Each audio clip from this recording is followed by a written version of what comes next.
नमस्कार, जय हिंद, वंदे मातरम दोस्तों। स्वागत है आप सभी का आपके अपने यूट्यूब चैनल स्टडी पॉइंट्स में। यूपी ट्रिपल एससी पेट एग्जाम 2025 के लिए ये क्लास होने वाली है। जीके का ब्रह्मास्त्र इसका नाम हमने इसलिए रखा है क्योंकि यहाँ पर हम टॉप 100 प्लस क्वेश्चन आपको कराने वाले हैं। 100 से अधिक क्वेश्चन आज हमने इस क्लास में लिए हैं और सारे के सारे आपके महत्वपूर्ण क्वेश्चन हैं जो प्रीवियस ईयर एग्जाम में पूछे गए हैं और भविष्य में जिनके आने की प्रबल संभावना है। यहाँ पर हम टॉपिक कवर करने वाले हैं history, polity, static GK, geography, economics, current affairs. तो सारे टॉपिक यहाँ पर हमने लिए हैं और टॉप 100 प्लस क्वेश्चन आज हम आपको कराने वाले हैं। वीडियो बहुत ही शानदार होने वाला है।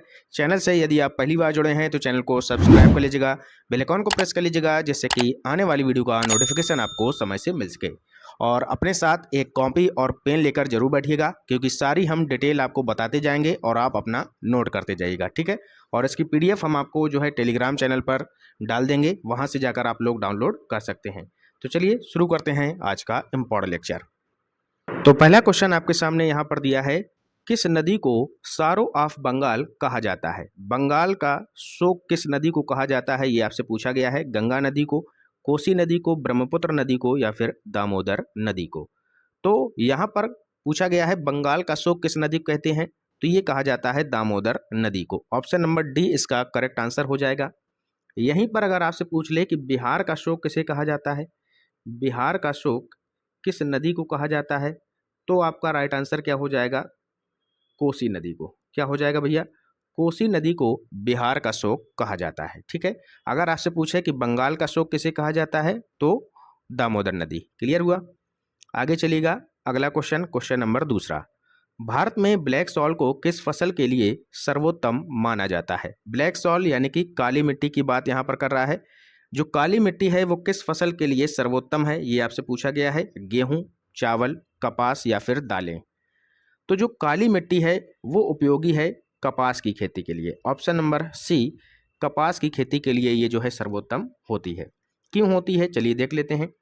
काली मिट्टी में जल धारण जो क्षमता है ये अधिक होती है और यह बेसाल्टिक चट्टानों से मिलकर बनी होती है जो कपास उत्पादन के लिए उपयोग होती है, ठीक है।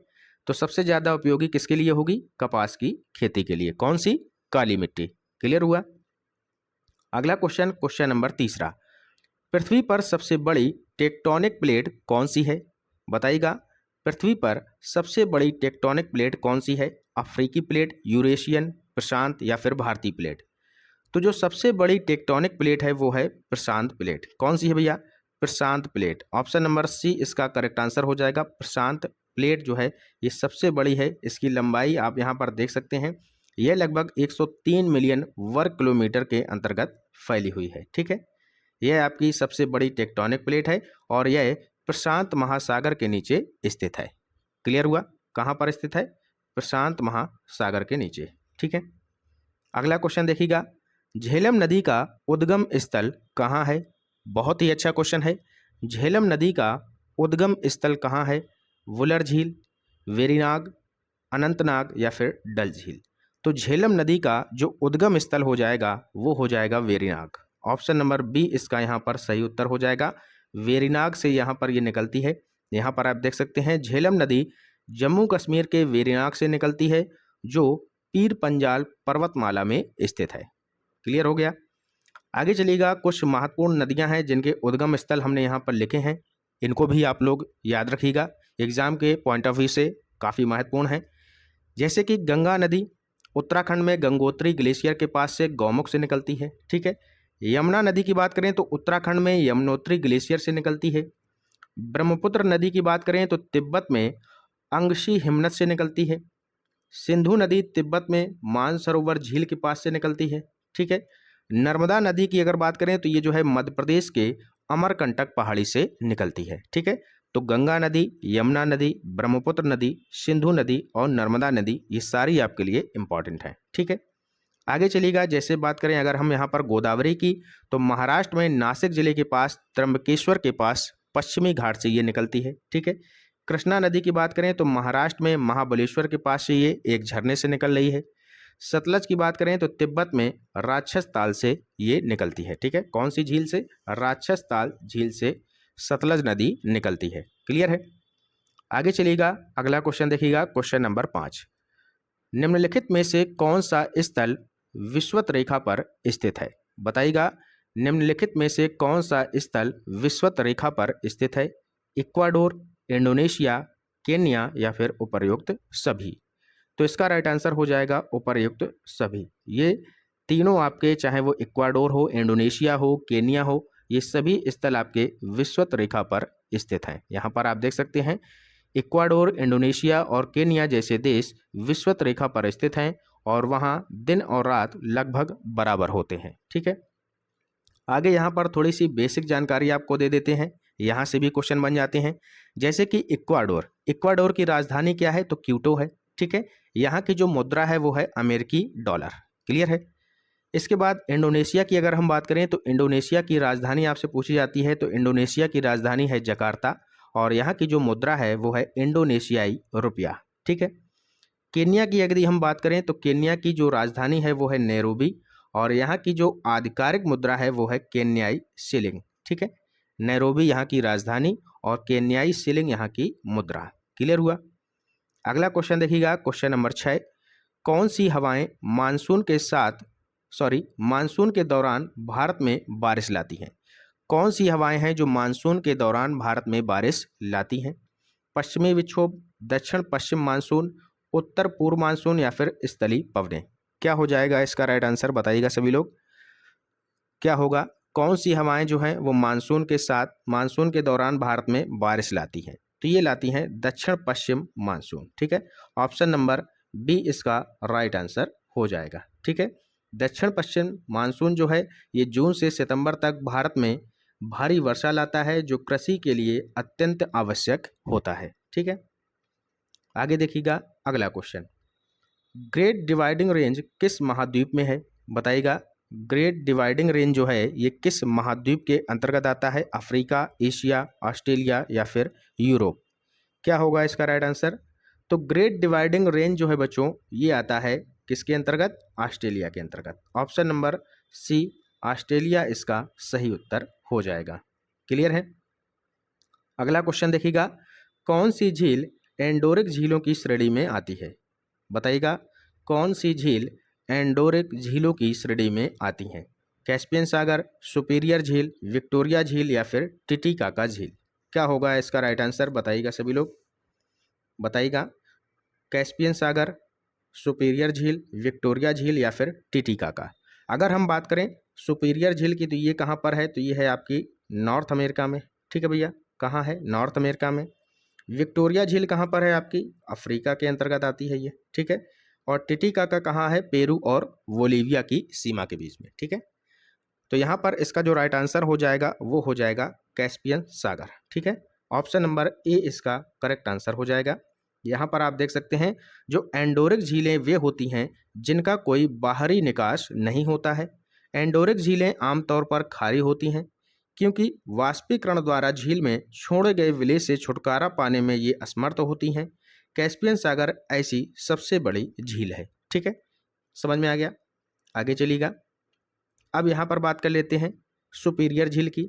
सुपीरियर झील जो है ये उत्तरी अमेरिका में स्थित है, जो कनाडा और संयुक्त राज्य अमेरिका की सीमा पर है। ठीक है, यह दुनिया की सबसे बड़ी ताजे पानी की झीलों में से एक है। ठीक है, क्लियर है। अगला है विक्टोरिया झील। तो विक्टोरिया झील कहाँ पर है? अफ्रीका में स्थित है, जो 3 देशों केन्या, तंजानिया और युगांडा की सीमा पर है। यह अफ्रीका की सबसे बड़ी झील और दुनिया की दूसरी सबसे बड़ी मीठे पानी की झील है। ठीक है, समझ में आ गया। आगे देखिएगा, अब बात करते हैं टिटिकाका झील की। टिटिकाका झील जो है ये पेरू और बोलीविया की सीमा पर एंडीज पहाड़ों में स्थित है। यह दक्षिण अमेरिका की सबसे बड़ी झील है और दुनिया की सबसे ऊंची नौगम्य झील में एक है। ठीक है, क्लियर हुआ। कहाँ पर है भैया? दक्षिण अमेरिका की ये जो है सबसे बड़ी झील के रूप में जानी जाती है। कौन सी? टिटिकाका झील। ठीक है, अगला क्वेश्चन, भारत का कौन सा राज्य 7 बहनों में शामिल नहीं है? बहुत ही अच्छा क्वेश्चन है, बताइएगा ऐसा कौन सा राज्य है जो 7 बहनों में शामिल नहीं है? 7 सिस्टर्स के नाम से कौन कौन से राज्य जाने जाते हैं ये आपसे पूछा गया है। तो आपको पता होगा कि जो भारत के पूर्वी राज्य हैं वो 7 बहनों के रूप में जाने जाते हैं। उनमें से एक यहाँ पर कौन नहीं है वो आपसे पूछा गया है। तो सिक्किम यहाँ पर नहीं होगा। ऑप्शन नंबर सी इसका राइट आंसर हो जाएगा। सिक्किम जो है 7 बहनों के अंतर्गत नहीं आता है। कौन कौन से राज्य आते हैं 7 सिस्टर के अंतर्गत, तो देख लीजिएगा यहाँ पर अरुणाचल प्रदेश आएगा, असम आता है, मेघालय, मणिपुर, मिजोरम, नागालैंड और त्रिपुरा। ठीक है, ये आपके 7 राज्य 7 सिस्टर्स के नाम से जाने जाते हैं। ठीक है, क्लियर है सभी को। आगे चलिएगा, अगला क्वेश्चन देखिएगा, हिमालय किस प्रकार की पर्वत श्रेणी है, बताइएगा। क्वेश्चन नंबर 10, हिमालय किस प्रकार की पर्वत श्रेणी है? ब्लॉक पर्वत, ज्वालामुखी पर्वत, भ्रंश पर्वत या फिर भ्रंशन पर्वत। तो जो हिमालय है वो हैं भ्रंशन पर्वत के अंतर्गत आते हैं। ठीक है, ऑप्शन नंबर डी इसका राइट आंसर हो जाएगा। फोल्ड माउंटेन्स के अंतर्गत ये आएंगे। यहाँ पर आप देख सकते हैं, इसका थोड़ा सा हम डिटेल देख लेते हैं। हिमालय पर्वत वलित पर्वत की श्रेणी में आते हैं। ठीक है, कौन से भैया? वलित पर्वत की ये जो है श्रेणी में आते हैं। यह एक युवा पर्वत श्रृंखला है जिसका निर्माण भारतीय प्लेट के यूरेशियाई प्लेट के नीचे खिसकने के कारण हुआ था। ठीक है, वलित पर्वत वे होते हैं जो पृथ्वी की टेक्टोनिक प्लेटों के टकराने से बनते हैं। हिमालय विश्व की सबसे ऊंची पर्वत श्रृंखला है और यह भारत, नेपाल, भूटान, चीन और पाकिस्तान जैसे देशों में फैली हुई है। ठीक है, हिमालय की 3 मुख्य श्रेणियां हैं, जिसमें से पहली है महान हिमालय, फिर है मध्य हिमालय और फिर है आपकी शिवालिक हिमालय। ठीक है, हिमालय का निर्माण आज से लगभग 65 मिलियन वर्ष पहले शुरू हुआ था। वलित पर्वतों के अन्य उदाहरणों में से अगर हम बात करें तो और कौन कौन से हैं, जैसे कि आल्प्स पर्वत, रॉकी पर्वत हो गया, एंडीज पर्वत। ठीक है, तो ये भी उदाहरण आपको याद रखने हैं, ये भी आपके वलित पर्वत की श्रेणी के अंतर्गत आते हैं। ठीक है, कौन कौन से? रॉकी है, जैसे कि आल्प्स है, एंडीज पर्वत श्रृंखला है, तो ये भी किसके उदाहरण हैं? वलित पर्वत श्रेणी के उदाहरण हैं। ठीक है, आगे चलिएगा, अगला क्वेश्चन देखिएगा। अब यहाँ से हमारे संविधान के क्वेश्चन हैं, यानी कि पॉलिटी के क्वेश्चन लिए गए हैं 11 से 20 तक। तो यहाँ पर बताइएगा, भारतीय संविधान का कौन सा अनुच्छेद राज्य के नीति निर्देशक तत्वों से संबंधित है? बहुत ही अच्छा क्वेश्चन है, कई बार एग्जाम में पूछा गया है। राज्य के नीति निर्देशक तत्वों से यहाँ पर बताइएगा कौन सा आर्टिकल संबंधित है? तो ये हो जाएगा आर्टिकल 36 से 51। ठीक है, आर्टिकल 36 से 51 जो है यहाँ पर, इसमें राज्य के नीति निर्देशक तत्वों को शामिल किया गया है। ठीक है, क्लियर है। अगर हम बात करें आर्टिकल 12 से 35 की, तो यहाँ पर क्या वर्णित है? आर्टिकल 12 से 35 में मौलिक अधिकारों का वर्णन किया गया है। ठीक है, ये आते हैं मौलिक अधिकार भाग 3 में। क्लियर है, और ये आर्टिकल 36 से 51 ये आएंगे भाग 4 में। क्लियर, आगे चलिएगा, अगला क्वेश्चन, किस संविधान संशोधन द्वारा पंचायती राज को संवैधानिक दर्जा दिया गया था? बताइएगा, बहुत ही अच्छा क्वेश्चन है। किस संविधान संशोधन के द्वारा पंचायती राज को संवैधानिक दर्जा दिया गया? कौन सा संविधान संशोधन था? क्या होगा इसका राइट आंसर? तो यहाँ पर जो पंचायती राज को संवैधानिक दर्जा दिया गया था, ये दिया गया था 73वां संविधान संशोधन के अंतर्गत। ठीक है, 73वां संविधान संशोधन आपका कब हुआ था? तो ये हुआ था 1992 में। क्लियर है सभी को। आगे चलिएगा, यहाँ पर आप देख सकते हैं 73वां संविधान संशोधन 1992 द्वारा पंचायती राज संस्थाओं को संवैधानिक दर्जा मिला और संविधान में भाग 9 जोड़ा गया। ठीक है, तो भाग 9 के अंतर्गत क्या आएगा? आपकी पंचायती राज। ठीक है, अगला क्वेश्चन, क्वेश्चन नंबर 13, भारत में राष्ट्रपति को पदच्युत करने की जो प्रक्रिया है वो किस अनुच्छेद में वर्णित है? ठीक है, इम्पीचमेंट जो करने की प्रक्रिया है वो किस अनुच्छेद में वर्णित है? बताइएगा। अनुच्छेद 52 भारत का एक राष्ट्रपति होगा। ठीक है, अनुच्छेद 61, तो यही इसका राइट आंसर हो जाएगा। अनुच्छेद 61 में जो है इम्पीचमेंट की बात बोली गई है। ऑप्शन नंबर बी इसका यहाँ पर राइट आंसर हो जाएगा। यहाँ पर क्लियर है। अगला क्वेश्चन देखिएगा, क्वेश्चन नंबर 14, भारत में संविधान सभा का स्थायी अध्यक्ष कौन था? अगर आपसे पूछा जाए, देखिए बच्चों यहाँ पर काफ़ी कन्फ्यूजन होता है।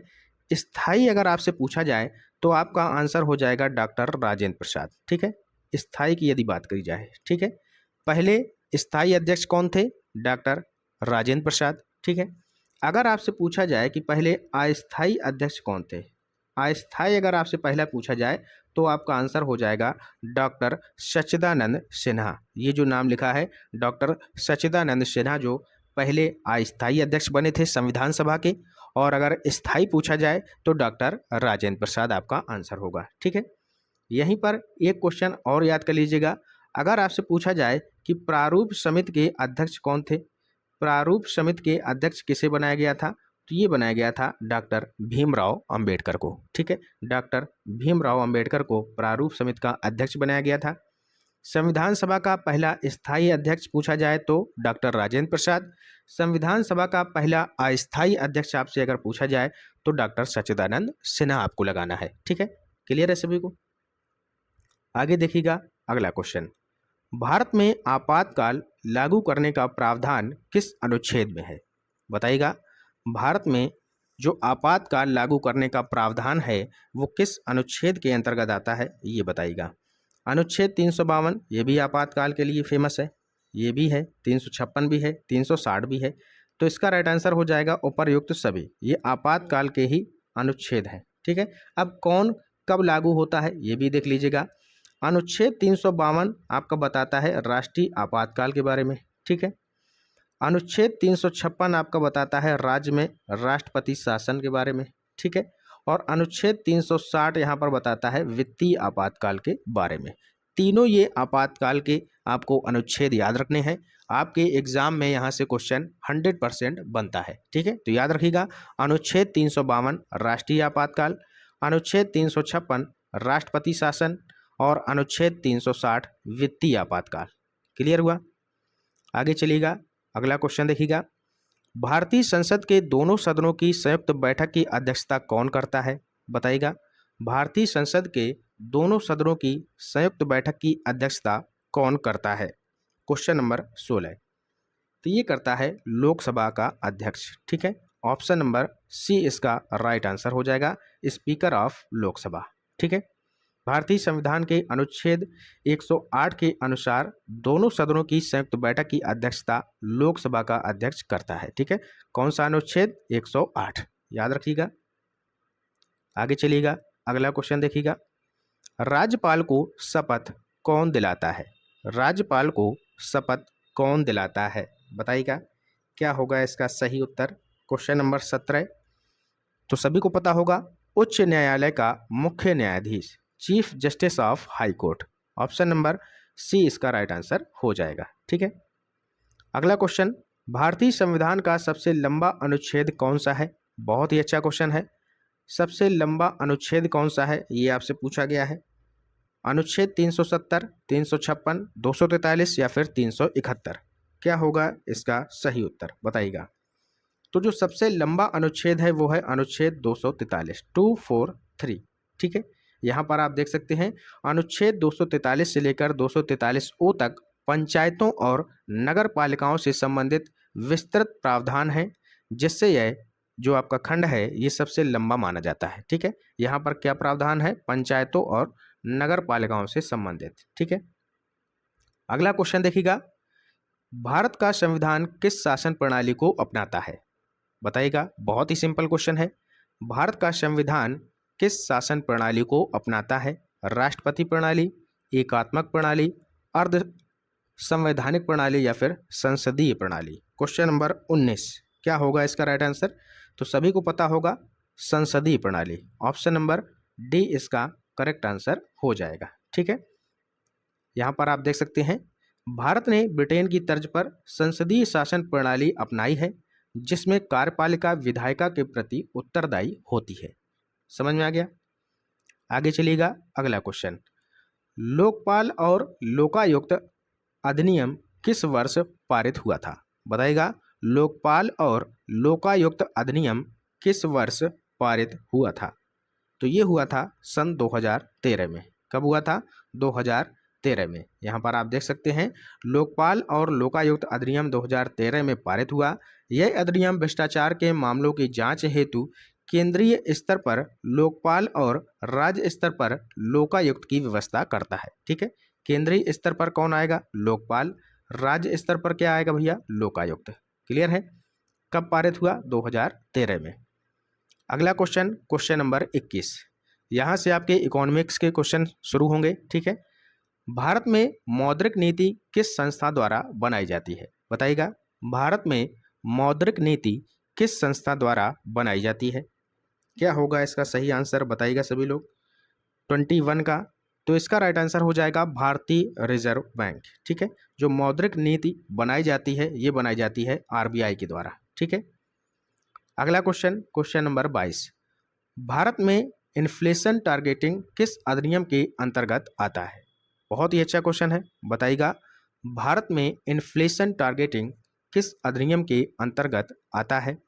क्वेश्चन नंबर 22 का राइट आंसर क्या हो जाएगा? तो ये भी आपका आरबीआई एक्ट के अंतर्गत आएगा, भारतीय रिजर्व बैंक अधिनियम के अंतर्गत। ठीक है, यहाँ पर आप देख सकते हैं 2016 में संशोधित आरबीआई अधिनियम की धारा 45Z के तहत भारत में इन्फ्लेशन टारगेटिंग का प्रावधान किया गया, जिसका लक्ष्य सीपीआई के आधार पर महंगाई को नियंत्रित करना है। ठीक है, अगला क्वेश्चन बहुत ही अच्छा क्वेश्चन है।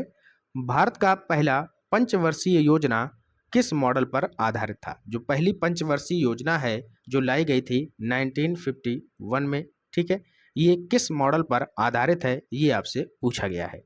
तो ये आधारित है आपकी हैरोल्ड डोमर मॉडल पर। ठीक है, हैरोल्ड डोमर मॉडल पर आधारित है। ऑप्शन नंबर ए इसका करेक्ट आंसर हो जाएगा। ठीक है, हैरोल्ड डोमर मॉडल। क्लियर है। अगला क्वेश्चन, बैलेंस ऑफ पेमेंट यानी कि बीओपी, बैलेंस ऑफ पेमेंट में कौन सी मद शामिल नहीं होती है? बताइएगा, बीओपी में कौन सी मद शामिल नहीं होती है ये आपसे पूछा गया है। विदेशी व्यापार शामिल होता है, विदेशी निवेश ये भी शामिल होता है, विदेशी सहायता भी शामिल होती है, लेकिन जो बजट घाटा है ये शामिल नहीं होता है। तो ऑप्शन नंबर सी इसका सही उत्तर हो जाएगा। ठीक है, यहाँ पर आप देख सकते हैं बजट घाटा आंतरिक लेखा प्रणाली का हिस्सा होता है और बीओपी का भाग नहीं होता। बीओपी में केवल विदेशी लेन देन को शामिल किया जाता है। ठीक है, समझ में आ गया। बीओपी में केवल विदेशी जो लेन देन है वो यहाँ पर शामिल किया जाता है। ठीक है, अगला क्वेश्चन, भारत में जीएसटी परिषद की अध्यक्षता कौन करता है? बताइएगा, भारत में जीएसटी काउंसिल इसकी जो अध्यक्षता है वो कौन करता है? प्रधानमंत्री, वित्त सचिव, केंद्रीय वित्त मंत्री या फिर राष्ट्रपति? क्या हो जाएगा इसका राइट आंसर? जीएसटी परिषद की अध्यक्षता कौन करता है? तो सभी को पता होना चाहिए, केंद्रीय वित्त मंत्री। Option number C finance minister आपका राइट आंसर हो जाएगा। ठीक है, यहाँ पर आप देख सकते हैं जीएसटी परिषद की अध्यक्षता केंद्रीय वित्त मंत्री करते हैं और इसमें सभी राज्यों के वित्त मंत्री सदस्य होते हैं। यह संविधान के अनुच्छेद 279A के तहत यहाँ पर गठित हुई है। ठीक है, क्लियर है। अगला क्वेश्चन देखिएगा, भारत में कृषि क्षेत्र का सकल घरेलू उत्पाद यानी कि जीडीपी में औसत योगदान 2020 के बाद लगभग कितना है? बताइएगा, भारत में कृषि क्षेत्र का सकल घरेलू उत्पाद में औसत योगदान 2020 के बाद लगभग कितना है ये आपसे पूछा गया है।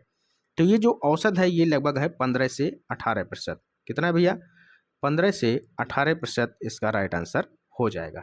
ठीक है, यहाँ पर आप देख सकते हैं 2020 के बाद कृषि क्षेत्र का योगदान भारत के जीडीपी में लगभग 16 से 17% के आसपास रहा है, जो कोविड-19 के समय भी स्थिर रहा। ठीक है, अगला देखिएगा 27 नंबर का क्वेश्चन, भारत सरकार द्वारा प्रत्यक्ष कर संग्रहण के लिए कौन सी एजेंसी उत्तरदायी है? बताइएगा, भारत सरकार द्वारा प्रत्यक्ष कर संग्रहण के लिए कौन सी एजेंसी उत्तरदायी है? क्या होगा इसका राइट आंसर? केंद्रीय उत्पाद एवं सीमा शुल्क बोर्ड, आरबीआई या फिर इनकम टैक्स डिपार्टमेंट या फिर नीति आयोग? बताइएगा, क्या हो जाएगा इसका राइट आंसर? तो ये है आपका आयकर विभाग, इनकम टैक्स डिपार्टमेंट। क्लियर है। नेक्स्ट अगला क्वेश्चन देखिएगा, इंक्लूसिव ग्रोथ शब्द पहली बार किस योजना में प्रमुख रूप से प्रयोग हुआ? इंक्लूसिव ग्रोथ जो शब्द है ये पहली बार किस योजना में प्रमुख रूप से प्रयोग हुआ था? 8वीं पंचवर्षीय योजना में, 10वीं, 11वीं या फिर 12वीं? किसमें हुआ था इंक्लूसिव ग्रोथ शब्द पहली बार प्रयोग, ये आपसे पूछा गया है। तो ये आपका हुआ था 11वीं पंचवर्षीय योजना में।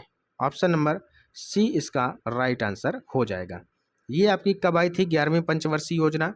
2007 से 12 के बीच में।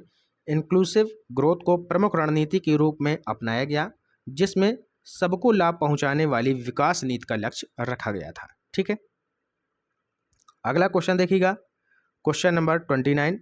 भारत में ओपन मार्केट ऑपरेशन किस उद्देश्य से किया जाता है? बताइएगा क्या हो जाएगा इसका राइट आंसर। भारत में ओपन मार्केट ऑपरेशंस किस उद्देश्य से किया जाता है?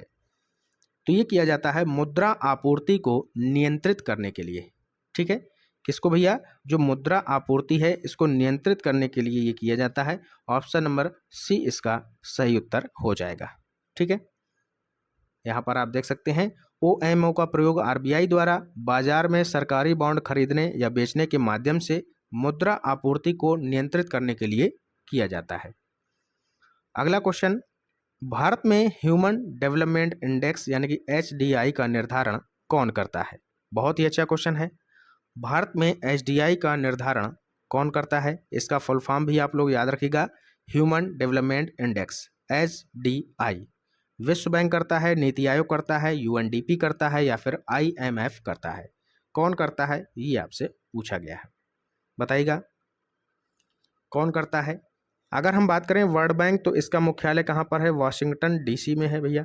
ठीक है, यहाँ पर जो HDI का निर्धारण करता है वो करता है UNDP, संयुक्त राष्ट्र विकास कार्यक्रम। क्लियर है, संयुक्त राष्ट्र विकास कार्यक्रम।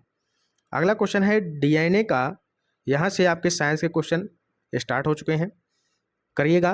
DNA अणु का दोहरा कुंडल मॉडल किसने प्रस्तुत किया था? डबल हेलिक्स मॉडल जो है ये किसके द्वारा यहाँ पर प्रस्तुत किया गया था? बताइएगा, बहुत ही इंपॉर्टेंट क्वेश्चन है। DNA अणु का दोहरा कुंडल मॉडल जो है ये प्रस्तुत किया था वॉटसन और क्रिक ने। कब किया था? 1953 में। कब किया था भैया? 1953 में। याद रखिएगा सभी लोग। 1953 में जेम्स वॉटसन और फ्रांसिस क्रिक ने DNA की दोहरी कुंडली की संरचना का मॉडल प्रस्तुत किया। इसमें रोजलिंड फ्रैंकलिन की एक्सरे छवियों का भी योगदान रहा था। ठीक है, अगला क्वेश्चन, क्वेश्चन नंबर 32, मनुष्य में रक्त समूह की खोज किस वैज्ञानिक ने की थी? बताइएगा, मनुष्य में रक्त समूह की खोज किस वैज्ञानिक ने की थी? बहुत ही अच्छा क्वेश्चन है। क्वेश्चन नंबर 32 का आंसर करिएगा सभी लोग। तो ये की थी कार्ल लैंडस्टीनर ने। कब की थी? 1901 में। ठीक है, ABO जो रक्त समूह है इसकी खोज किसने की थी? कार्ल लैंडस्टीनर ने। क्लियर है सभी को? यहाँ पर आप देख सकते हैं कार्ल लैंडस्टीनर ने 1901 में ABO रक्त समूह प्रणाली की खोज की, जिसके लिए उन्हें नोबेल पुरस्कार भी दिया गया था। ठीक है, अगला क्वेश्चन बहुत ही सिंपल क्वेश्चन है। प्रकाश वर्ष यानी कि जो लाइट ईयर है ये किसका मात्रक है? प्रकाश वर्ष किसका मात्रक है? एग्जाम में पूछा गया है, आपके पेट के एग्जाम में। बताइएगा क्या हो जाएगा इसका राइट आंसर, क्या होगा इसका राइट आंसर? प्रकाश वर्ष किसका मात्रक है? तो ये है आपका दूरी का। ठीक है, समय की इकाई क्या होती है भैया? समय सेकेंड। ठीक है, ज्योति तीव्रता, अगर हम पूछें ज्योति तीव्रता, ये भी काफ़ी इंपॉर्टेंट है। ज्योति तीव्रता इसका क्या हो जाएगा मात्रक? कैंडला हो जाएगा। ठीक है, कैंडला हो जाएगा, याद रखिएगा। ठीक है, द्रव्यमान का अगर आपसे पूछा जाए तो क्या हो जाएगा? किलोग्राम हो जाएगा। क्या हो जाएगा भैया? किलोग्राम हो जाएगा। समय का सेकंड पता ही है आपको। ठीक है, ताप का अगर पूछें, ताप का क्या होता है भैया? केल्विन होता है। क्या होता है भैया? केल्विन होता है। ठीक है, विद्युत धारा का बताइएगा क्या हो जाएगा? विद्युत धारा का क्या होता है? एम्पियर होता है। क्या होता है? एम्पियर होता है। ठीक है, याद करिएगा सभी लोग। ठीक है, विद्युत धारा का एम्पियर, ताप का केल्विन, ज्योति तीव्रता का अभी हमने बताया कैंडला होता है, द्रव्यमान का क्या होता है? किलोग्राम हो जाएगा, पदार्थ की मात्रा मोल। ठीक है, क्लियर हो गया? क्लियर है? आगे चलिएगा, अगला क्वेश्चन देखिएगा। क्वेश्चन नंबर 34, मनुष्य में हीमोग्लोबिन किस तत्व से मिलकर बना होता है? बहुत ही अच्छा क्वेश्चन है। मनुष्य में हीमोग्लोबिन किस तत्व से मिलकर बना होता है? जिंक से, कॉपर से, आयरन से या फिर कैल्शियम से? क्या होगा इसका राइट आंसर? तो जो हीमोग्लोबिन है ये मिलकर बना होता है आयरन से। ऑप्शन नंबर सी आयरन इसका राइट आंसर हो जाएगा। ठीक है, अगला क्वेश्चन, प्रकाश संश्लेषण की प्रक्रिया में कौन सा गैस अवशोषित होता है? बताइएगा, प्रकाश संश्लेषण की प्रक्रिया में कौन सा गैस अवशोषित होता है? ऑक्सीजन, नाइट्रोजन, हाइड्रोजन या फिर कार्बन डाइऑक्साइड यानी कि CO2। तो कौन सा गैस जो है ये अवशोषित होगा? ये होता है CO2। Option number D, CO2 gas यहाँ पर अवशोषित होती है। ठीक है, अगला क्वेश्चन बहुत ही इंपॉर्टेंट है। विटामिन से लिया गया है। किस विटामिन की कमी से रतौंधी नामक रोग होता है? बताइएगा, किस विटामिन की कमी से रतौंधी नामक रोग होता है, यानी कि नाइट ब्लाइंडनेस। ठीक है, vitamin C, vitamin D, vitamin A या फिर विटामिन B12, क्या हो जाएगा इसका राइट आंसर? बताइएगा सभी लोग। तो रतौंधी नामक जो रोग होता है ये होता है बच्चों किसकी कमी से? Vitamin A. विटामिन ए इसका राइट आंसर हो जाएगा। अगर यहाँ पर आपसे पूछा जाए कि विटामिन ए का रासायनिक नाम क्या होता है, रासायनिक नाम बताइएगा। काफ़ी क्वेश्चन यहाँ से भी बनते हैं रासायनिक नाम से। तो विटामिन ए का जो रासायनिक नाम होता है वो क्या होता है भैया? रेटिनॉल। क्या होता है? रेटिनॉल होता है। नोट करिएगा, रेटिनॉल हो जाएगा विटामिन ए का रासायनिक नाम। ठीक है, अगर आपसे पूछे कि विटामिन B1 का रासायनिक नाम क्या होता है? थायमीन होता है। ठीक है, क्या होता है भैया? थायमीन होता है। विटामिन सी का रासायनिक नाम अगर आपसे पूछे तो एस्कॉर्बिक एसिड होता है। नोट करिएगा, एस्कॉर्बिक एसिड होता है भैया। क्या होता है? एस्कॉर्बिक एसिड होता है। ठीक है, इसके बाद अगर आपसे पूछे कि विटामिन ई का रासायनिक नाम क्या होता है, विटामिन ई का, तो विटामिन ई का रासायनिक नाम होता है टोकोफेरॉल। क्या होता है? टोकोफेरॉल। ये भी आप लोग याद रखिएगा। ठीक है, क्लियर है? क्लियर हो गया। इसके बाद विटामिन डी का भी नोट कर लीजिएगा। विटामिन डी का क्या होता है? कैल्सीफेरॉल। ठीक है, विटामिन डी का कैल्सीफेरॉल। क्लियर है? यहीं पर कुछ रोग आपको बताना है, जैसे कि विटामिन B1 की कमी से कौन सा रोग होता है? Berry berry.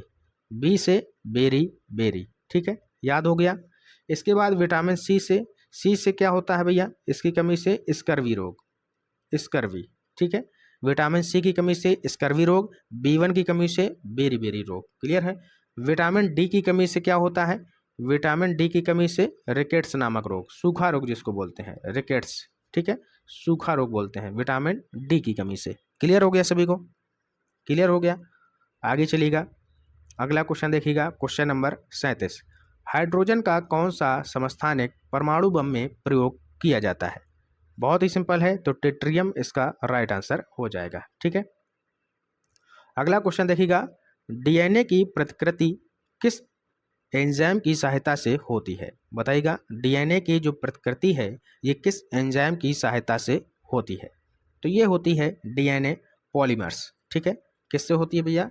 DNA polymers. Question number 38 ध्यान से देखिएगा सभी लोग, किससे हो जाएगी ये? Option number C, DNA polymers. Option number C इसका राइट आंसर हो जाएगा। आगे चलिएगा, अगला क्वेश्चन देखिएगा, मानव शरीर में सबसे बड़ी ग्रंथि कौन सी है? बहुत ही अच्छा क्वेश्चन है। Which is the largest gland in the human body? सबसे बड़ी ग्रंथि कौन सी होती है? यकृत, जिसको हम लीवर बोलते हैं। अगर सबसे छोटी ग्रंथि पूछी जाए तो पीनियल ग्रंथि। क्या होती है भैया? पीनियल ग्रंथि। ये होती है सबसे छोटी, मस्तिष्क में होती है ये आपका हो गया सबसे बड़ी ग्रंथि यकृत। क्लियर है? सबसे छोटी हड्डी पूछी जाए मानव शरीर में तो कौन सी होती है? कान की स्टेपीज। और सबसे बड़ी हड्डी कौन सी होती है? जांघ की फीमर। ये भी आप लोग याद रखिएगा। ठीक है, अगला क्वेश्चन देखिएगा, मेटॉलिक बॉन्डिंग इसकी विशेषता क्या है? धात्विक आबंधन की विशेषता क्या है? बताइएगा, इसका राइट आंसर क्या हो जाएगा? Question number 40। तो इलेक्ट्रॉनों का मुक्त आवागमन जो होता है वो आपका कहलाता है धात्विक आबंधन। ठीक है, ऑप्शन नंबर सी इसका करेक्ट आंसर हो जाएगा। क्लियर है? धातुओं में मुक्त इलेक्ट्रॉनों के कारण मेटॉलिक बॉन्डिंग होती है, जिससे वे विद्युत और ऊष्मा के अच्छे चालक बनते हैं। क्लियर है? आगे चलिएगा, अगला क्वेश्चन, क्वेश्चन नंबर 41।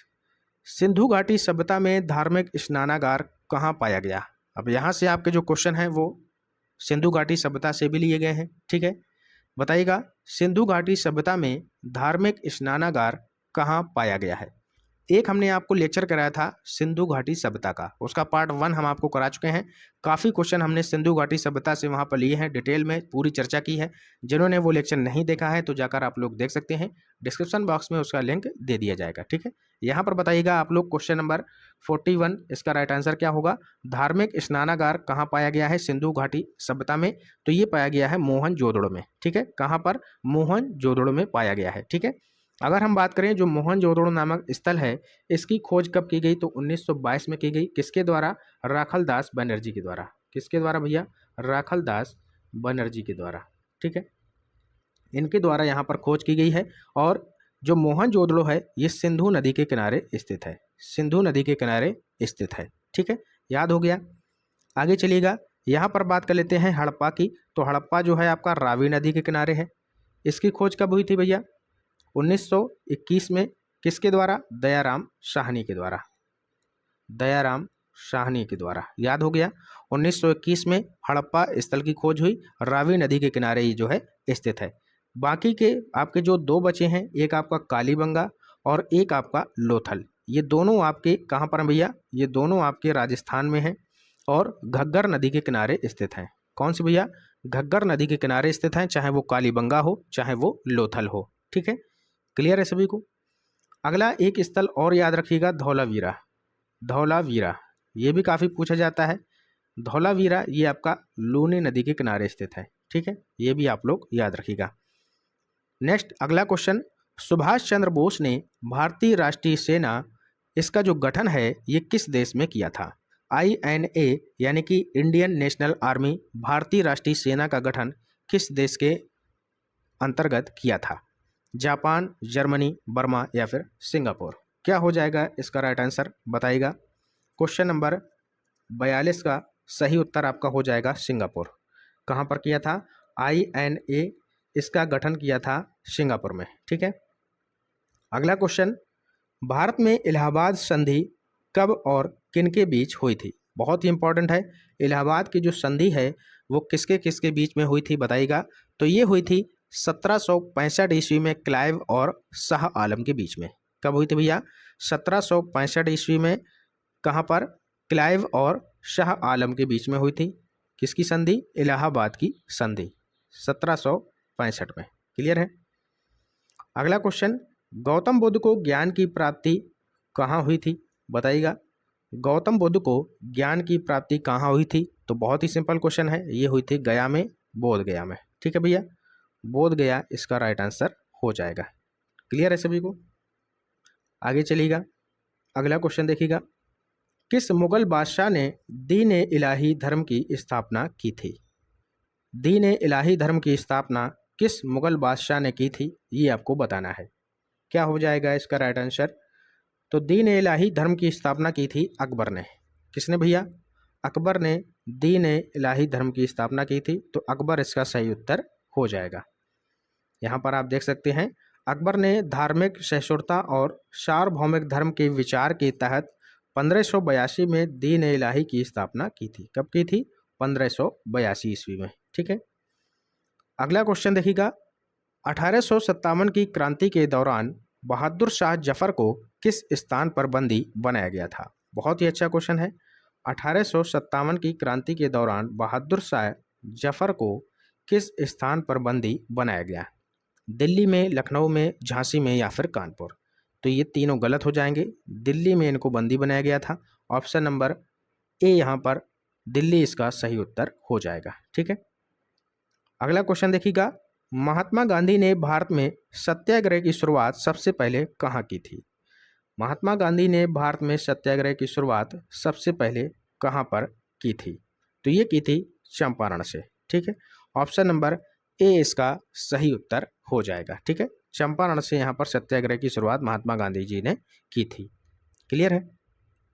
आगे देखिएगा, अगला क्वेश्चन, किस विदेशी यात्री ने विजयनगर साम्राज्य के वैभव का वर्णन किया है? किस विदेशी यात्री ने विजयनगर साम्राज्य के वैभव का वर्णन किया है बताइएगा। फहान, इब्न बतूता, मेगास्थनीज या फिर निकोलो कॉन्टी? तो ये किया है निकोलो कॉन्टी ने। ठीक है, ऑप्शन नंबर डी इसका सही उत्तर हो जाएगा। ठीक है, अगला क्वेश्चन है, भारत छोड़ो आंदोलन कब आरंभ हुआ था? तो बहुत ही सिंपल है, सभी को पता होगा, 1942। भारत छोड़ो आंदोलन कब प्रारंभ हुआ? तो ये हुआ 1942। महात्मा गांधी जी के नेतृत्व में 8 अगस्त 1942 को भारत छोड़ो आंदोलन शुरू हुआ, जिसमें अंग्रेजों को भारत छोड़ने की मांग की गई। ठीक है, अगला क्वेश्चन, क्वेश्चन नंबर 50, भारतीय संविधान सभा की पहली बैठक कब हुई थी? बहुत ही अच्छा क्वेश्चन है। भारतीय संविधान सभा की पहली बैठक कब हुई थी? तो ये जो पहली बैठक हुई थी ये हुई थी 9 दिसंबर 1946 को, ठीक है, 9 दिसंबर 1946 को। हमने आपको अभी बताया था पिछले क्वेश्चन में कि भारत की जो संविधान सभा के पहले अध्यक्ष थे कौन, स्थायी अध्यक्ष कौन बताए थे, बताइएगा सभी लोग। स्थायी अध्यक्ष कौन थे, डॉक्टर राजेंद्र प्रसाद, और अस्थायी अध्यक्ष कौन थे, डॉक्टर सच्चिदानंद सिन्हा, ठीक है, याद है सभी को। तो यहाँ पर आप देख सकते हैं भारतीय संविधान सभा की पहली बैठक 9 दिसंबर 1946 को हुई, जिसकी अध्यक्षता अस्थायी अध्यक्ष सच्चिदानंद सिन्हा ने की। देखिएगा अस्थायी अध्यक्ष कौन है, डॉक्टर सच्चिदानंद सिन्हा, ठीक है, क्लियर है। तो यहाँ से आपके 50 क्वेश्चन कंप्लीट हो चुके हैं, यानी कि आधा रास्ता हमारा तय हो चुका है। और वीडियो को अभी तक अगर आपने लाइक नहीं किया है तो लाइक कर दीजिएगा, शेयर भी कर दीजिएगा ताकि और भी बच्चे हमसे जुड़ सकें, ठीक है। और चैनल से अभी तक अगर आप यहाँ पर जुड़े हैं तो इसको सब्सक्राइब भी जरूर कर लीजिएगा, क्लियर है। चलते हैं आगे, बात करते हैं क्वेश्चन नंबर 51 की। विश्व जल दिवस कब मनाया जाता है, वर्ल्ड वाटर डे, बहुत ही इंपॉर्टेंट है आपके लिए। ये आपका मनाया जाता है 22 मार्च को। 22 मार्च को हम मनाते हैं विश्व जल दिवस। क्या मनाते हैं बच्चों, विश्व जल दिवस। यहीं आपसे 22 की डेट काफ़ी इंपॉर्टेंट है। अगर आपसे पूछा जाए 22 अप्रैल को क्या मनाया जाता है, 22 अप्रैल को क्या मनाया जाता है, तो विश्व पृथ्वी दिवस। क्या मनाते हैं, विश्व पृथ्वी दिवस, नोट करिएगा।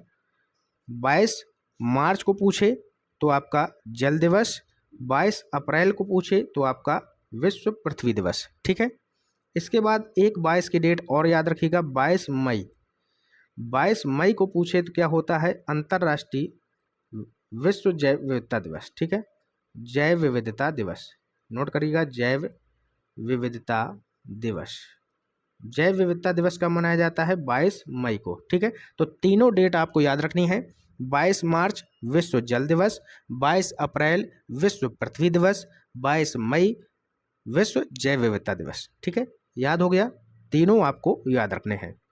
अगला क्वेश्चन है, राष्ट्रीय मतदाता दिवस भारत में कब मनाया जाता है, बहुत ही इंपॉर्टेंट है ये भी आपके लिए। राष्ट्रीय मतदाता दिवस भारत में कब मनाया जाता है, क्या हो जाएगा इसका राइट आंसर, तो ये मनाया जाता है 25 जनवरी को, ठीक है। राष्ट्रीय मतदाता दिवस कब मनाया जाता है, 25 जनवरी। 23 जनवरी को क्या मनाया जाता है ये भी बताइएगा, बहुत इंपॉर्टेंट है।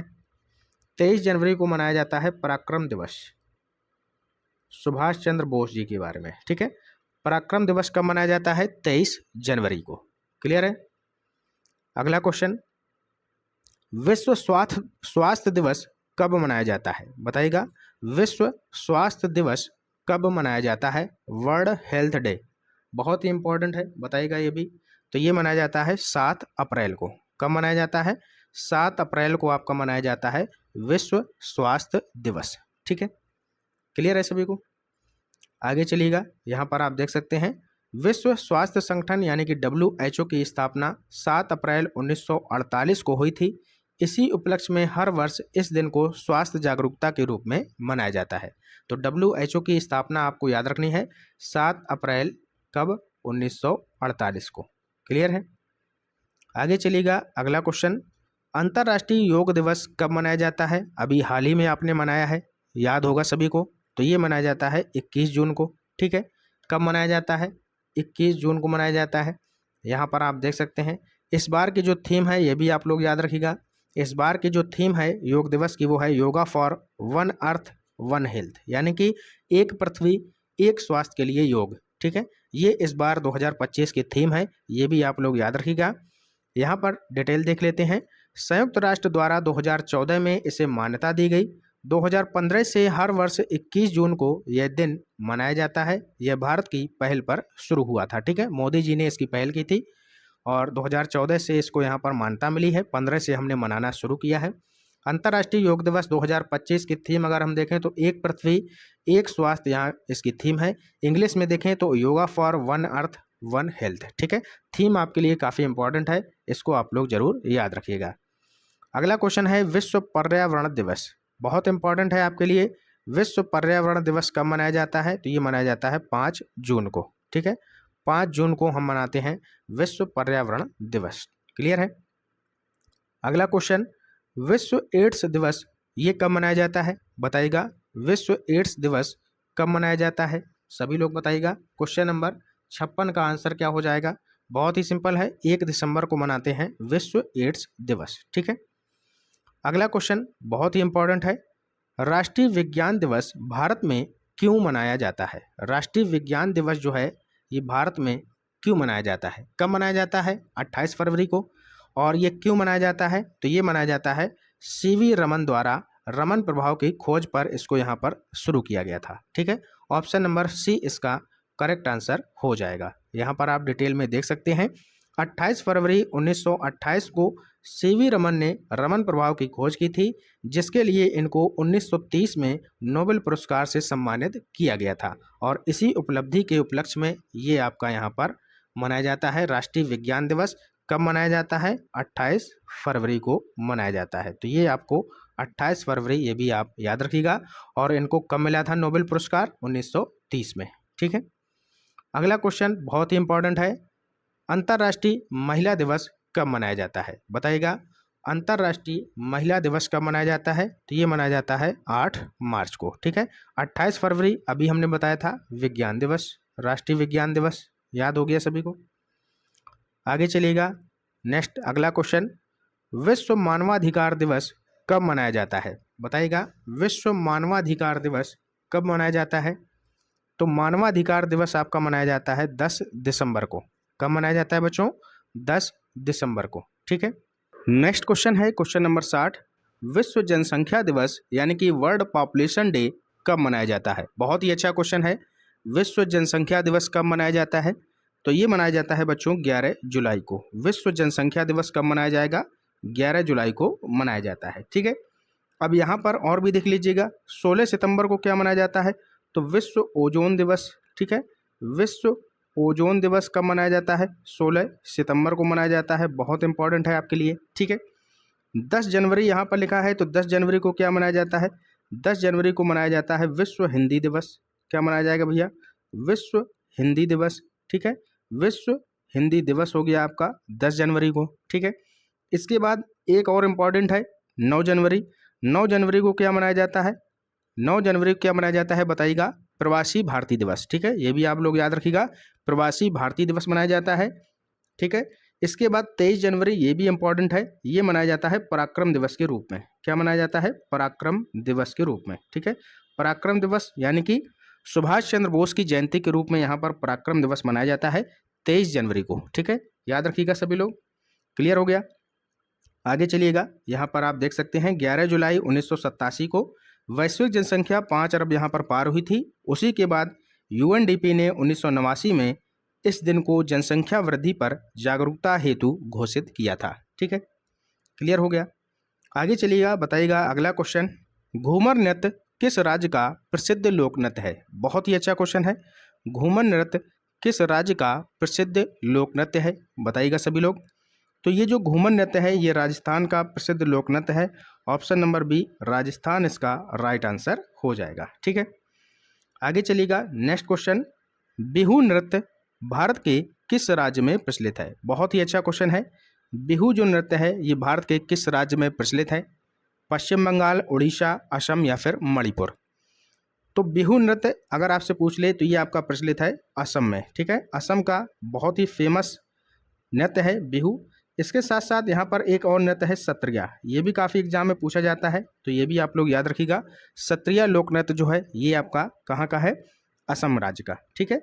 असम के आपको नेशनल पार्क भी याद रखने हैं, जैसे कि काजीरंगा नेशनल पार्क काफ़ी पूछा जाता है। काजीरंगा नेशनल पार्क है आपका, एक सींग वाले गैंडे के लिए फेमस है। ठीक है। इसके बाद देहिंग पटकई एक नेशनल पार्क है यहीं पर, देहिंग पटकई, ये भी काफ़ी फेमस है, ये भी आप लोग याद रखिएगा। देहिंग पटकई नेशनल पार्क है। ठीक है। मानस जो नेशनल पार्क है, मानस भी यहाँ पर है। ठीक है। तो ये सारे नेशनल पार्क भी आपको याद रखने हैं। अगला क्वेश्चन देखिएगा, लावड़ी नृत्य भारत के किस राज्य की पारंपरिक शैली है? लावड़ी नृत्य आपको बताना है कि ये जो है किस राज्य की पारंपरिक शैली है। तो ये जो हो जाएगा इसका राइट आंसर हो जाएगा महाराष्ट्र। लावड़ी जो नृत्य है ये कहाँ का है? महाराष्ट्र का। क्लियर है। आगे चलिएगा। नेक्स्ट क्वेश्चन, बागुरुम्बा नृत्य किस जनजाति से संबंधित है? बताइएगा। बागुरुम्बा जो नृत्य है वो किस जनजाति के लोग करते हैं? संथाल, भूटिया, बोडो या फिर गद्दी? तो यहाँ पर जो बागुरुम्बा है ये करते हैं बोडो जनजाति के लोग। ऑप्शन नंबर सी इसका सही उत्तर हो जाएगा। ठीक है, क्लियर है सभी को? आगे चलिएगा। नेक्स्ट अगला क्वेश्चन, क्वेश्चन नंबर 65। डोलू कुनीथा नृत्य किस राज्य में किया जाता है? बताइएगा। डोलू कुनीथा जो नृत्य है वो किस राज्य में किया जाता है? तो ढोलू कुनीथा जो नृत्य है ये आपका किया जाता है कहाँ पर बच्चों? कर्नाटक में। ऑप्शन नंबर बी कर्नाटक इसका सही उत्तर हो जाएगा। ठीक है, याद रखिएगा सभी लोग। अगला है, बहुत ही इंपॉर्टेंट है और सिंपल भी क्वेश्चन है। गरबा नृत्य जो है वो किस अवसर पर किया जाता है? गरबा नृत्य आपको बताना है किस अवसर पर किया जाता है और कहाँ पर किया जाता है। तो ये आपका गुजरात का नृत्य है। ठीक है, और कब किया जाता है? नवरात्रि के समय में। ठीक है, नवरात्रि के टाइम में गुजरात में गरबा नृत्य किया जाता है। आगे चलिएगा, अगला क्वेश्चन देखिएगा। थारप नृत्य किस जनजाति समुदाय का है? बताइएगा, थारप नृत्य किस जनजाति समुदाय का है? संथाल, गोंड, वारली या फिर भील?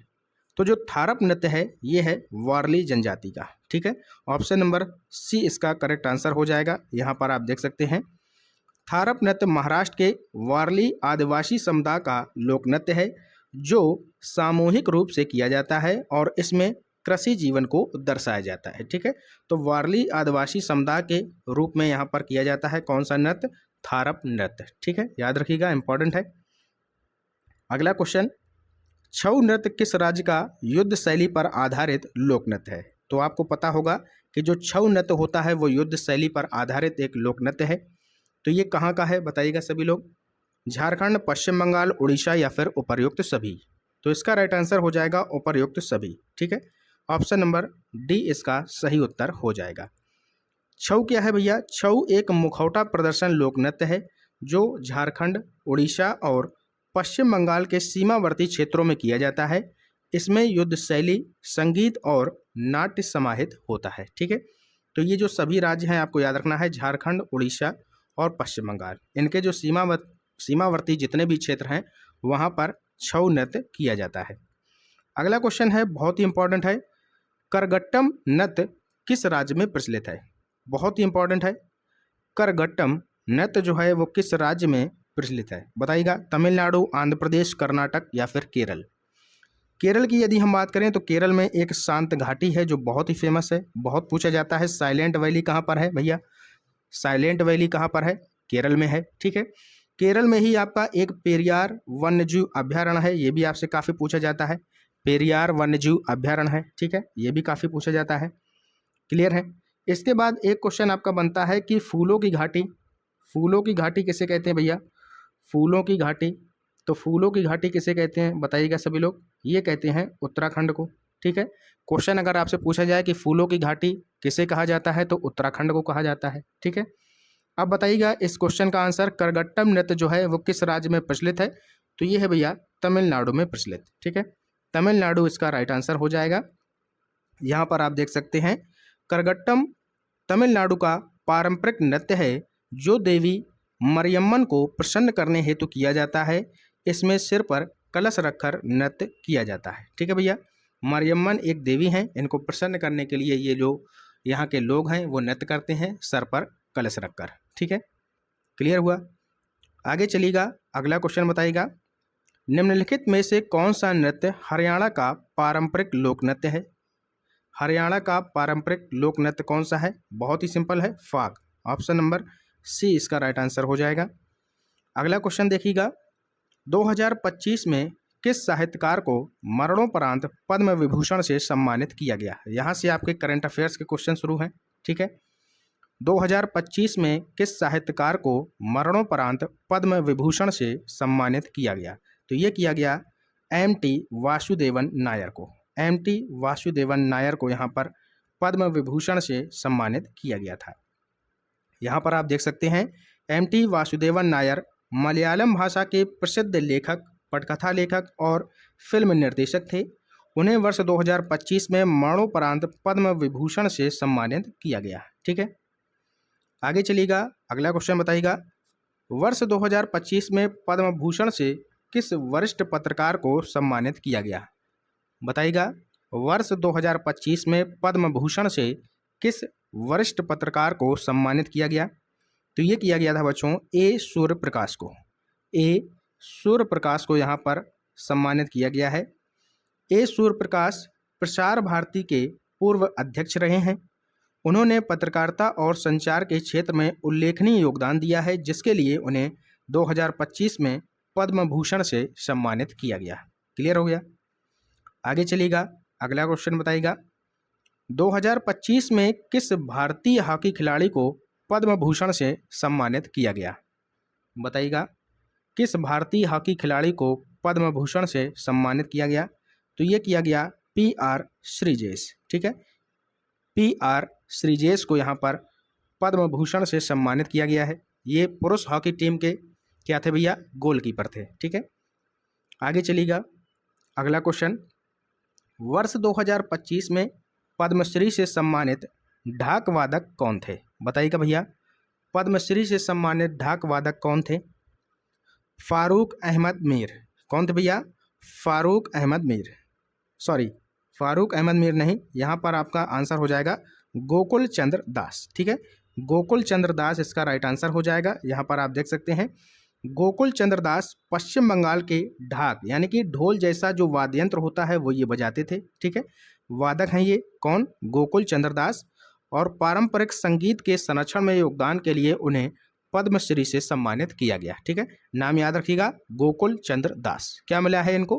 पद्मश्री। ठीक है, आगे चलिएगा, next question, question number 75। Kashmir के किस कौनी साल बुनकर को 2025 में पद्मश्री मिला? बताइएगा, कौनी साल बुनकर को पद्मश्री मिला है कश्मीर का, कौन है वो? बताइएगा, क्या होगा इसका राइट आंसर? Question number 75। तो इसका राइट आंसर हो जाएगा फारूक अहमद मीर। यहाँ पर आपका राइट आंसर हो जाएगा फारूक अहमद मीर, जो कि कश्मीर के निवासी हैं। इनको कौनी साल बुनकर के रूप में यहाँ पर पद्मश्री से सम्मानित किया गया है। ठीक है, अगला क्वेश्चन देखिएगा। वर्ष 2025 में L'Oreal UNESCO for women in science award किस महिला वैज्ञानिक को मिला है? बताइएगा, बहुत ही अच्छा क्वेश्चन है, इंपॉर्टेंट है एग्जाम के लिए।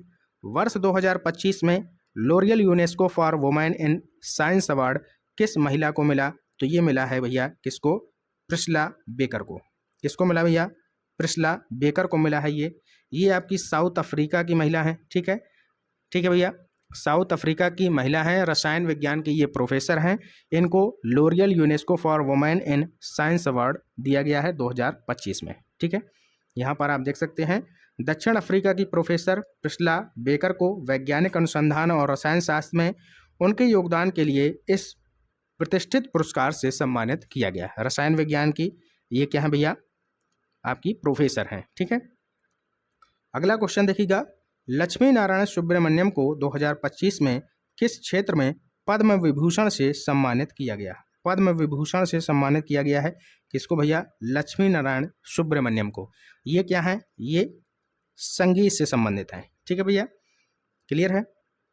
अगला क्वेश्चन, वर्ष 2025 में विश्व का सर्वश्रेष्ठ रेस्टोरेंट कौन सा घोषित किया गया? तो भैया बताइएगा, वर्ष 2025 में विश्व का सर्वश्रेष्ठ रेस्टोरेंट कौन सा घोषित किया गया है? आप जल्दी से बढ़िया पढ़ाई करिएगा, नौकरी अपनी पा जाइएगा। ठीक है, बढ़िया जॉब आपकी लग जाएगी, उसके बाद आप लोग जरूर यहाँ पर जाइएगा, विश्व का सर्वश्रेष्ठ रेस्टोरेंट में आप लोग जरूर जाइएगा। ठीक है, बताइएगा विश्व का सर्वश्रेष्ठ रेस्टोरेंट कौन है जो टॉप 50 में सबसे नंबर 1 पर आया है? टॉप 50 के जितने भी रेस्टोरेंट हैं वर्ल्ड में, उसमें ये नंबर 1 पर है। कौन सा है भैया? ये है माइदो। कहाँ पर है? लीमा पेरू में। ठीक है, माइदो कहाँ पर भैया? लीमा पेरू में। चलिए आपको वहाँ पर घुमा के लाते हैं। यहाँ पर आप देख सकते हैं ये है माइदो या मैडो इसको बोलते हैं। ये आपका है रेस्टोरेंट। ठीक है, ये आप देख सकते हैं इमेज के माध्यम से। चलिए बाहर देख लिया आपने, अब चलिए इसके अंदर चलते हैं। यहाँ पर देख सकते हैं अंदर की फैसिलिटीज़ कुछ इस तरीके से आपको देखने को मिलती हैं। ठीक है, क्लियर है? चलिए घूम लिया, अब चलते हैं आगे, अगला क्वेश्चन देखते हैं। वर्ष 2025 में किस भारतीय मूल के वैज्ञानिक को पद्म भूषण से सम्मानित किया गया? बताइएगा, वर्ष 2025 में किस भारतीय मूल के वैज्ञानिक को पद्म भूषण से सम्मानित किया गया? क्या हो जाएगा इसका राइट आंसर? बताइएगा। 1979 का क्या हो जाएगा राइट आंसर? विनोद धाम। ठीक है, ऑप्शन नंबर ए विनोद धाम इसका राइट आंसर हो जाएगा। यहाँ पर आप देख सकते हैं विनोद धाम को पेंटियम चिप के जनक के रूप में जाना जाता है। कौन सी चिप भैया? Pentium chip. ठीक है, उन्हें विज्ञान एवं प्रौद्योगिकी में योगदान के लिए पद्म भूषण प्रदान किया गया। क्लियर है? आगे चलिएगा, अगला क्वेश्चन, 2025 में किस महिला इम्यूनोलॉजिस्ट, ठीक है, यानी कि इसको क्या बोलते हैं हिंदी में? प्रतिरक्षा वैज्ञानिक, इम्यूनोलॉजिस्ट, ठीक है, इनको पद्मश्री सम्मान मिला है। किस महिला को ये पद्मश्री सम्मान मिला है बताइएगा सभी लोग। क्या होगा इसका राइट आंसर? 80 का राइट आंसर क्या हो जाएगा? ये हो जाएगा सोनिया नित्यानंद। ठीक है, सोनिया नित्यानंद को पद्मश्री से यहाँ पर सम्मानित किया गया है। यहाँ पर आप देख सकते हैं doctor Sonia Nityanand king George medical university Lucknow में प्रोफेसर हैं। उन्हें चिकित्सा क्षेत्र में उत्कृष्ट कार्य के लिए पद्मश्री मिला है। ठीक है भैया, क्लियर है? आगे देखिएगा, अगला क्वेश्चन, क्वेश्चन नंबर 81, भारत में सबसे पुराना उच्च न्यायालय कौन सा है? बताइएगा, भारत में सबसे पुराना उच्च न्यायालय कौन सा है, यानी कि हाई कोर्ट आपको बताना है ओल्डेस्ट कौन सा है। तो ये हो जाएगा कलकत्ता उच्च न्यायालय। कौन सा हो जाएगा भैया? कलकत्ता उच्च न्यायालय। क्लियर है? यहाँ पर आप देख सकते हैं कलकत्ता उच्च न्यायालय की स्थापना 1 जुलाई 1862 को ही थी, जो भारत का सबसे पुराना उच्च न्यायालय है। ठीक है, 1862। ठीक है, याद रखिएगा। अगला क्वेश्चन देखिएगा, किस झील को भारत की सबसे गहरी झील माना जाता है? बहुत ही अच्छा क्वेश्चन है, काफ़ी बच्चे इसको गलत करने वाले हैं। बताइएगा, किस झील को भारत की सबसे गहरी झील माना जाता है? अगर हम बात करें भारत की सबसे गहरी झील की, तो वो हो जाएगी आपकी कौन सी भैया? वुलर झील। ठीक है, ऑप्शन नंबर बी, जिसकी लगभग जो गहराई है वो है 14 मीटर के आसपास। ठीक है, अगर हम बात करें मानसरोवर झील की, इसकी लंबाई जो है वो गहराई जो है सॉरी वो है लगभग 90 मीटर। अब इसमें अंतर क्या है? जो मानसरोवर झील है ये तिब्बत में है। ठीक है, लेकिन जो यहाँ पर बात की जा रही है भारत की सबसे गहरी झील, तो आपका राइट आंसर होगा वुलर झील। ठीक है, क्या हो जाएगा भैया? वुलर झील। गहराई की बात की जा रही है। सबसे बड़ी झील चिल्का झील है, जो कि उड़ीसा में है, ये भी आप लोग याद रखिएगा। ठीक है, यहाँ पर आप देख सकते हैं मानसरोवर जो झील है वो 90 मीटर की गहराई है, लेकिन ये आपकी कहाँ पर है भैया? ये आपकी तिब्बत में पड़ती है। ठीक है, क्लियर है? अगला क्वेश्चन देखिएगा, भारतीय गणराज्य में पहला उपराष्ट्रपति कौन था? बहुत ही अच्छा क्वेश्चन है। भारतीय गणराज्य में पहला उपराष्ट्रपति कौन था? तो ये थे भैया सर्वपल्ली राधाकृष्णन, डॉक्टर सर्वपल्ली राधाकृष्णन इसका राइट आंसर हो जाएगा। ऑप्शन नंबर पहला ही इसका सही उत्तर हो जाएगा। ठीक है, नेक्स्ट क्वेश्चन, किस राज्य में रक्तसर झील स्थित है? बताइएगा, किस राज्य में रक्तसर झील स्थित है? उत्तराखंड, हिमाचल प्रदेश, सिक्किम या फिर अरुणाचल प्रदेश? क्या होगा इसका राइट आंसर बताइएगा 84 का? तो ये आपकी रक्तसर झील कहाँ पर भैया? Himachal Pradesh. Option number B Himachal Pradesh इसका राइट आंसर हो जाएगा। ठीक है, क्लियर है? अगला क्वेश्चन, भारत का एकमात्र सक्रिय ज्वालामुखी कौन सा है?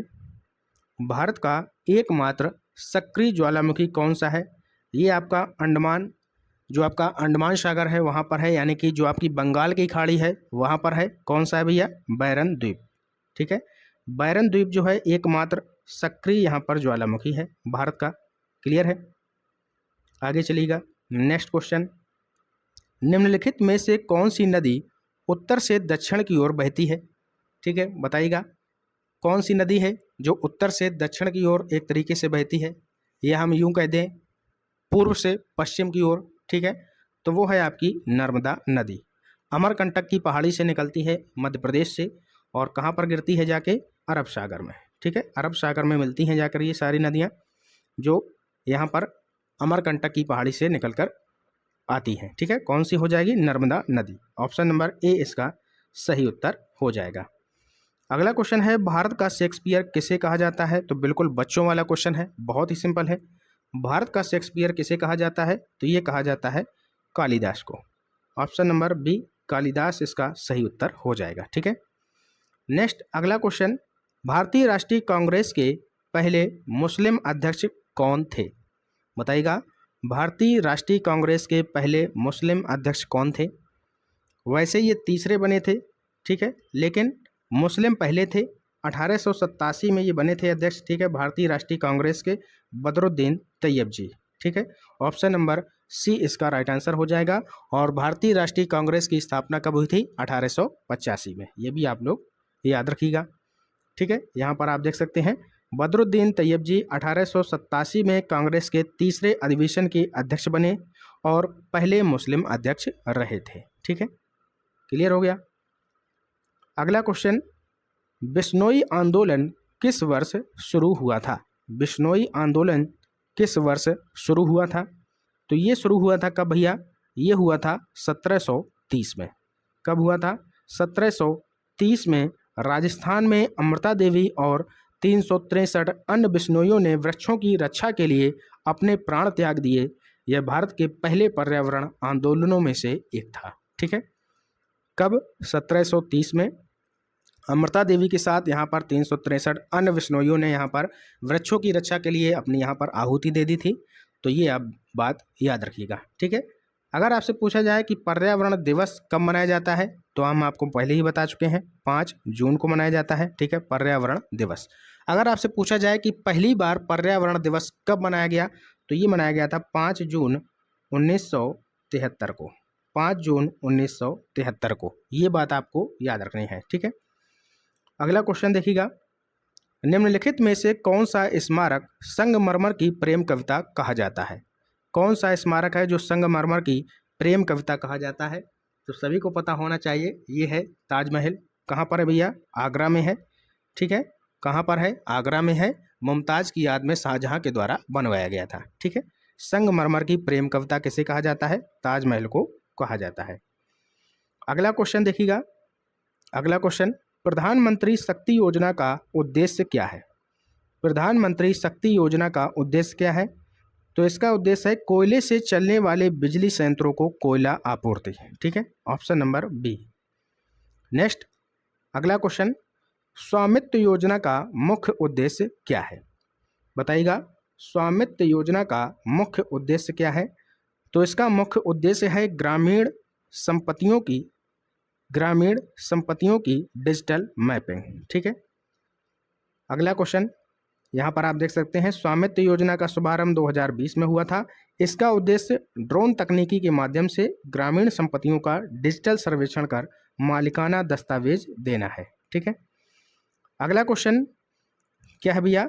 पीएम विश्वकर्मा योजना किसके लिए शुरू की गई? बताइएगा, पीएम विश्वकर्मा योजना किसके लिए शुरू की गई थी? क्या होगा इसका राइट आंसर? इसका राइट आंसर क्या होगा भैया? पीएम विश्वकर्मा योजना। तो पारंपरिक कारीगरों और दस्तकारों के लिए ये पीएम विश्वकर्मा योजना शुरू की गई थी। अगला क्वेश्चन, अटल भूजल योजना किससे संबंधित है? तो बहुत ही सिंपल है, अटल भूजल योजना किससे संबंधित है? भूजल प्रबंधन से। किससे भैया? भूजल प्रबंधन से संबंधित है। यहाँ पर आप देख सकते हैं अटल भूजल योजना का उद्देश्य सामुदायिक भागीदारी से भूजल स्तर में सुधार करना है। इसे विश्व बैंक और भारत सरकार के सहयोग से चलाया जा रहा है, ठीक है। अब यहाँ पर एक शब्द आया विश्व बैंक। जरा हमें विश्व बैंक के बारे में बताइएगा सभी लोग। विश्व बैंक यानी कि वर्ल्ड बैंक की यदि हम बात करें तो वर्ल्ड बैंक की अगर हम बात करते हैं तो यहाँ पर आपको बताना है कि वर्ल्ड बैंक का हेड क्वार्टर कहाँ पर है भैया? वर्ल्ड बैंक का हेड क्वार्टर यानी कि मुख्यालय कहाँ पर है? तो ये है वाशिंगटन डीसी में, ठीक है। वाशिंगटन डीसी में इसका मुख्यालय है। इसकी स्थापना कब हुई थी वर्ल्ड बैंक की? तो इसकी स्थापना 1944 में हुई थी, ठीक है। कब हुई थी? 1944 में। वर्तमान में इसके अध्यक्ष कौन हैं? वो हैं अजय बंगा जी, ठीक है। भारतीय मूल के हैं अजय बंगा। वर्तमान में वर्ल्ड बैंक के क्या हैं भैया? अध्यक्ष हैं अजय बंगा जी। नाम याद रखिएगा। स्थापना 1944 में होती है। हेड क्वार्टर यानी कि मुख्यालय इसका वाशिंगटन डीसी में है, ठीक है। अगला आगे चलते हैं। अगला क्वेश्चन देखिएगा, अंतर्राष्ट्रीय मुद्रा कोष IMF का मुख्यालय कहाँ स्थित है? अभी हमने बताया जहाँ पर वाशिंगटन डीसी में वर्ल्ड बैंक का हेड क्वार्टर है, मुख्यालय है, वहीं पर IMF का भी मुख्यालय है, ठीक है। तो वाशिंगटन डीसी में किसका मुख्यालय है? IMF का। तो दोनों के मुख्यालय सेम जगह पर हैं। और IMF की अगर हम स्थापना की बात करें तो इसकी भी स्थापना 1944 में हुई थी। ठीक है, IMF और वर्ल्ड बैंक दोनों की स्थापना 1944 में हुई। इसका भी हेडक्वार्टर वाशिंगटन DC में है, वर्ल्ड बैंक का भी हेडक्वार्टर वाशिंगटन DC में है। अगर हम बात करें IMF के हेड की, यानी कि इनकी जो अध्यक्ष हैं, तो जॉर्जिवा हैं। क्या है भैया? Kristalina Georgieva. इसकी अगर हम अध्यक्ष की बात करें IMF की, तो वर्तमान में कौन है? क्रिस्टालिना, नोट कर लीजिएगा, क्रिस्टालिना जॉर्जिवा, क्रिस्टालिना जॉर्जिवा, ये IMF की अध्यक्ष हैं। ठीक है, क्लियर है? यहाँ पर आप देख सकते हैं IMF की स्थापना 1944 में ब्रेटन वुड्स सम्मेलन में हुई और इसका मुख्यालय अमेरिका की जो राजधानी है वाशिंगटन DC में स्थित है। ठीक है, आगे चलिएगा। अगला क्वेश्चन, विश्व स्वास्थ्य संगठन WHO के वर्तमान महानिदेशक कौन है? बताइएगा, WHO के वर्तमान में महानिदेशक कौन है? तो ये हैं भैया टेड्रोस साहब। ठीक है, टेड्रोस अधानोम घेब्रेयेसस। ठीक है, कुछ अटपटा सा नाम है, आप लोग इसको पढ़ लीजिएगा। टेड्रोस याद रखिएगा। WHO के वर्तमान में जो महानिदेशक हैं वो हैं टेड्रोस। ठीक है, यहाँ पर आप देख सकते हैं टेड्रोस इथियोपिया से हैं। वे WHO के पहले अफ्रीकी महानिदेशक बने हैं। वे वर्ष 2017 से पद पर हैं और 2022 में फिर से चुने गए हैं। ठीक है, तो टेड्रोस जो हैं वो WHO के महानिदेशक हैं वर्तमान में। ठीक है, अगला क्वेश्चन देखिएगा, भारत कब संघाई सहयोग संगठन यानी कि SCO का पूर्ण सदस्य बना था? बताइएगा, भारत जो है वो संघाई सहयोग संगठन का पूर्ण सदस्य कब बना? तो ये बना था 2017 में। ठीक है, भारत बना था और इसके साथ साथ पाकिस्तान भी बना था। इंडिया और पाकिस्तान दोनों एक साथ यहाँ पर SCO के पूर्ण सदस्य बने थे। ठीक है, SCO की यदि हम बात करें तो SCO की स्थापना कब हुई थी? बताइएगा भैया। SCO की स्थापना पूछ लेता है तो 15 जून 2001 को SCO की स्थापना होती है। नोट करिएगा, SCO की स्थापना 15 जून 2001 को होती है। ठीक है, इसमें कुल 8 देश शामिल हैं। कौन से 8 देश इसमें शामिल हैं? कौन कौन से हैं? नोट कर लीजिएगा। एक तो आपका इंडिया हो गया, ठीक है, पाकिस्तान हो गया, इसके बाद चाइना हो गया, ठीक है, चाइना हो गया, उसके बाद आपका रूस हो गया, ठीक है, इसके बाद नोट करिएगा कजाकिस्तान, कजाकिस्तान, ठीक है, फिर है किर्गिस्तान, किर्गिस्तान हो गया, ठीक है, इसके बाद तजाकिस्तान हो गया, तजाकिस्तान, जितने भी तान हैं यहाँ पर नोट कर लीजिएगा। तजाकिस्तान हो गया, किर्गिस्तान हो गया, इसके बाद एक बचा आपका उज्बेकिस्तान, उज्बेकिस्तान, ठीक है, नोट कर लीजिएगा। क्लियर है? तो 8 देश यहाँ पर हैं SCO में, इंडिया, पाकिस्तान, चाइना, रूस, कजाकिस्तान, तजाकिस्तान, किर्गिस्तान और उज्बेकिस्तान। क्लियर हो गया? आगे चलिएगा। यहाँ पर आप देख सकते हैं भारत 9 जून 2017 को कजाकिस्तान के अस्ताना में आयोजित शिखर सम्मेलन में SCO का पूर्ण सदस्य बना। इसका उद्देश्य क्या है? सुरक्षा, व्यापार और क्षेत्रीय सहयोग। ठीक है, अगला क्वेश्चन, 2024 के पेरिस ओलंपिक में भारत का ध्वजवाहक कौन रहा? तो ये रहे थे नीरज चोपड़ा। ठीक है, नीरज चोपड़ा इसका राइट आंसर हो जाएगा। नेक्स्ट क्वेश्चन है, अगला क्वेश्चन देखिएगा, Lawrence sportsman of the year 2025 पुरस्कार किसने जीता है? बताइएगा, Lawrence sportsman of the year 2025 का पुरस्कार किसने जीता है? तो ये जीता है नोवाक जोकोविक ने। ठीक है, नोवाक जोकोविच ने ये खिताब जीता है। ये कहाँ के हैं भैया? ये सर्बिया के हैं। ठीक है, एक बेहतरीन टेनिस खिलाड़ी हैं सर्बिया के। क्लियर है? अगला क्वेश्चन देखिएगा, अगला क्वेश्चन क्या है, 2025 में महिला क्रिकेट विश्व कप किस देश ने जीता? 100 नंबर का क्वेश्चन है आपका भैया। 2025 में महिला क्रिकेट विश्व कप किस देश ने जीता है? तो ये जीता है ऑस्ट्रेलिया ने। ठीक है, किसने जीता भैया? ऑस्ट्रेलिया ने जीता है। किसको हराकर? इंग्लैंड को हराकर जीता है। ठीक है, याद रखिएगा, 2025 में महिला क्रिकेट विश्व कप का खिताब ऑस्ट्रेलिया ने जीता है। ठीक है, तो ये थे आज के हमारे पूरे के पूरे 100 क्वेश्चन, और इसके साथ साथ जो हमने व्याख्या की है, तो आशा करते हैं कि 100+ क्वेश्चन आपको आज यहाँ पर हमने कराए हैं। मैराथन आपको ये पूरी कैसी लगी क्वेश्चन का लेवल आपको कैसा लगा ज़रूर हमें कमेंट बॉक्स में बताइएगा। और इतनी मेहनत हमने आपके लिए की है, आप लोग वीडियो को लाइक करके ज़रूर जाइएगा। मिलते हैं अगली फिर से हम मैराथन आपके लिए बहुत ही जल्द 1 से 2 दिन में फिर से लाने वाले हैं।